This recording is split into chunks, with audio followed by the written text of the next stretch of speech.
Me and Karma are in Key West, and I took her on a walk to the historic area of Key West, and we're at a place that's got some statues of some of the founders of Key West, and I'm going to show you some of my favorites. I always forget that I have this camera with me, so I've been tweeting pictures on my TwitPic account, not realizing I had a video camera with me. So I'm going to walk you around here. Key West, some of the first industry here was the wreckers, which is salvage.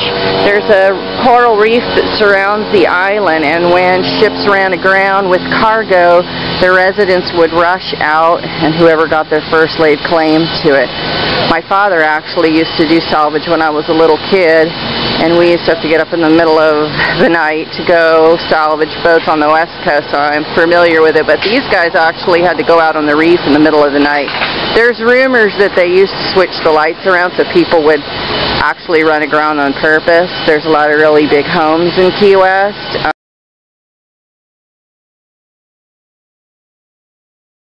This was one of the richest cities in the United States for a period of time. It was regulated after a while because of the misconduct, which, you know, happens everywhere, doesn't it? Once they brought the cargo into the port, it was auctioned off and stored in warehouses, and Asa Tift was the one that owned the warehouses, and they would store the cargo and they would sell it and they would use it for repairs. And this is former President Harry S. Truman. He did have a home here. It's called the Little White House, and he was a little bit eccentric. He liked to wander around the town, and his Secret Service didn't really appreciate that because he would slip out a lot and want to mingle with the locals rather than be in a protected area. Sandy Cornish, known as Uncle Sandy, he was a freed slave, and he actually lost his papers, and some people captured him and tried to sell him again. I put a link out on my TwitPic to tell the story of him, but Google Sandy Cornish 1793 to 1869. When they were going to resell him as a slave, he cut his own ankle to render him useless for labor, and I believe he did it right in the town square, in the public square. He inflicted the injuries on himself. In any case, he ended up coming to Key West, and him and his wife bought a farm, which is where Truman Avenue is now, and he supplied fresh vegetables and fruit to the island. During the Civil War, the Union soldiers visited Sandy's fruit orchard, and he was a highly successful farmer here, and he established the Cornish Chapel of the African Methodist Episcopal Church on Whitehead Street, and he died in the 1860s as a wealthy, respected, and free citizen of Key West. So he has quite an amazing story, and he's considered one of the founders of the town.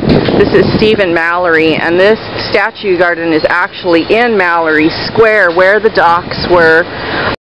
The collector of the customs in 1845, and in 1850 Mallory was elected United States Senator from Florida by the legislature. Ernest Hemingway, and we're going to go visit his house on our trip down here to Key West. Was that fun, Karma? I thought so.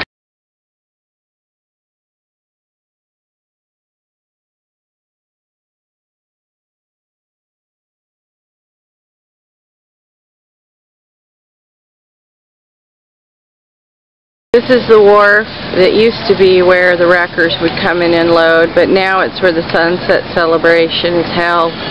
That's Christmas Tree Island out there. There's two islands right off this side of Key West. One was called Tank Island, and one is called Christmas Tree Island. A lot of homeless people live out there. They get dinghies and they go live out there, and then they come into shore in the daytime. And that used to be the case with Tank Island, but as you can see now, it's a private island called Sunset Key.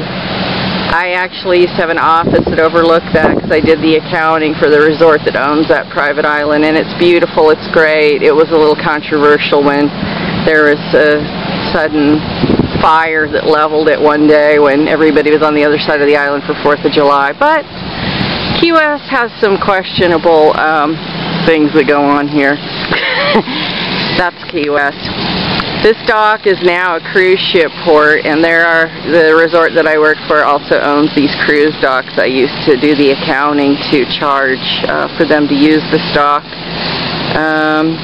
And this is actually the property that I work for that I'm standing on. You can see a lot of the passengers coming off. I have to be perfectly honest, since the cruise ships started coming into Key West, the water quality has deteriorated, and a lot of us believe it's because they dump their bilges when they're not the legal miles offshore, and the water's just around the coastline is just getting disgusting. That and the BP oil spill, I think we're going to start seeing the repercussions in the shellfish, the lobsters and stuff, but unfortunately we won't see that for like 10 years from now, because that's the way it goes. But anyway, this is the marina. If you're over in Key West, do take the launch over there to Sunset Key. They have a great restaurant. You can rent those cottages over there. I've rented one. They're like 2-story houses. There are some private residents over there, a few. The reality of living on a private island with a private beach sounds beautiful, but if you're a housewife and you have to go grocery shopping, it's one of those things you don't think about till you're doing it. How do you get the groceries from the car to the launch, from the launch to the dock, to the house, to the kitchen? So a lot of times we don't think about these things, do we? But it is great over there. The cottages are absolutely gorgeous, and it's very peaceful, and the restaurant over there is just wonderful. So that's Sunset Key. Here's the launch going to Sunset Key. It leaves from the marina. It's loading up right now. Some passengers getting ready to go on the island.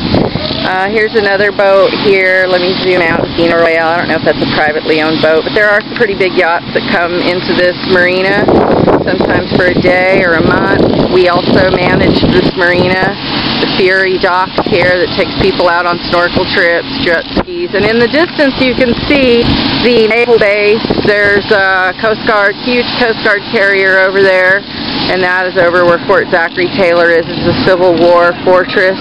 It's where I was at the beach the other day.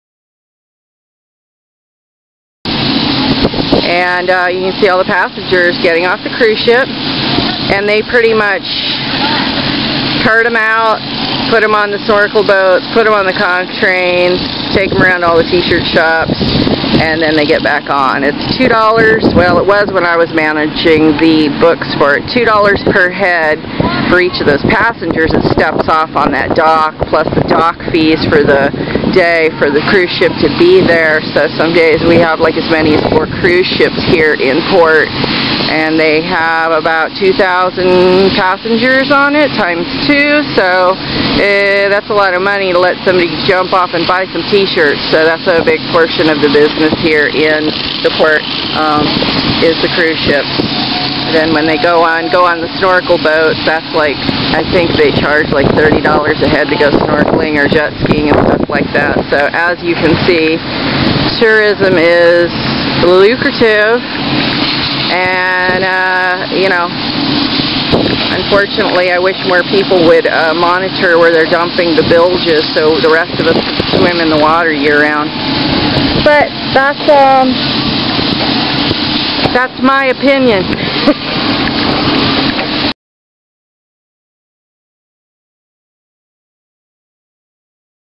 Here's another angle of the cruise ship, and I see that the Carnival Imagination is on its way out of port. You can see that. So let's cross our fingers that they do. They might actually be docking right now, because I see them backing up. So that's another couple thousand people here for the day. And hopefully they won't dump their bilge water in our pool, swimming pool, and on our fish. The coral reef is very sensitive. It's got a little membrane about it. It is the only living coral reef in the United States that comes down here to Key West. Even the light touch of a human's finger will break the membrane, and it's like an infection that starts going all through it. A lot of people that come down here and go visit the reef, they have never been in the water before, and they don't know anything about the ocean. So they want to touch and they want to stand on things that they could kill that are fragile, like going into an antique store, this prehistoric museum under the water. And the fish eat our garbage, so, you know, when they dump the bilges out there, it gets into the pores of the coral. It gets into everything. So when you think about what happened with the BP oil spill, even though it's pretty far away, it's traveling in the ocean. The little lobsters and the little shellfish and the little oysters and stuff, they eat that stuff. They're like little sieves. So, you know, the stuff that the cruise ships do that's totally unmonitored, they really need to monitor them dumping it. But if you can imagine the bodily waste of all the people on that ship dumping just a couple miles offshore, right where the reef is, which is about a mile out. It is spring.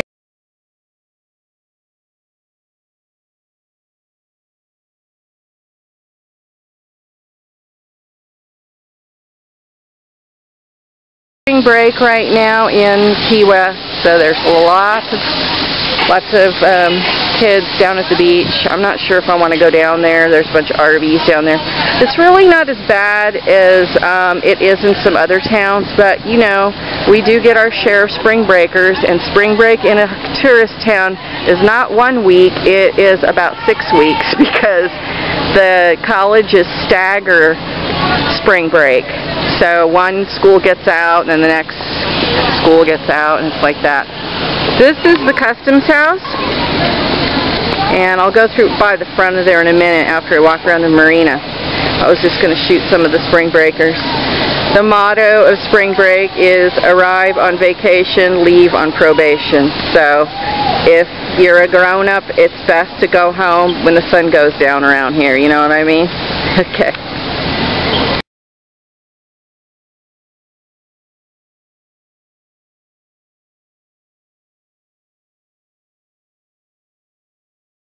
The conch train.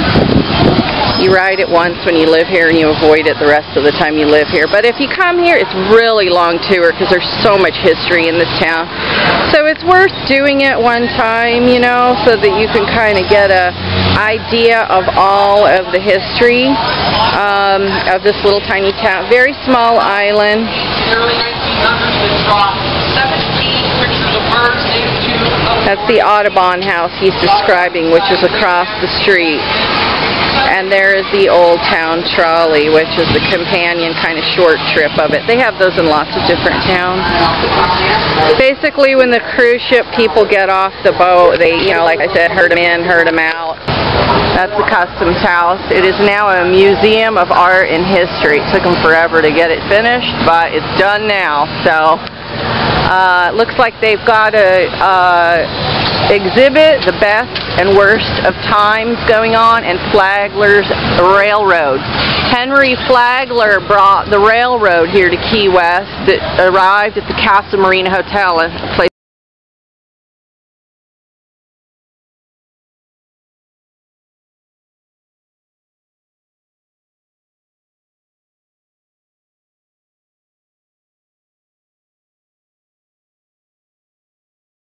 the hurricane blew the railroad out.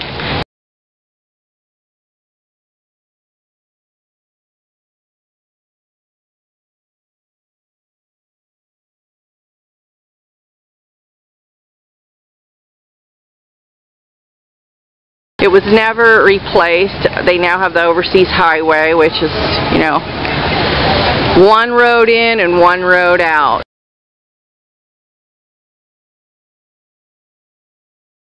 in best and worst times in Key West because it has gone from being the richest city to the poorest city, and that's because the industry has been very limited. Wrecking, can't do that anymore. Sponge fishing, illegal. Turtles, can't do that anymore. So tourism, and so a town like this, the military, all 4 branches of the military are here in Key West also. But without tourism, this place would really be hurting.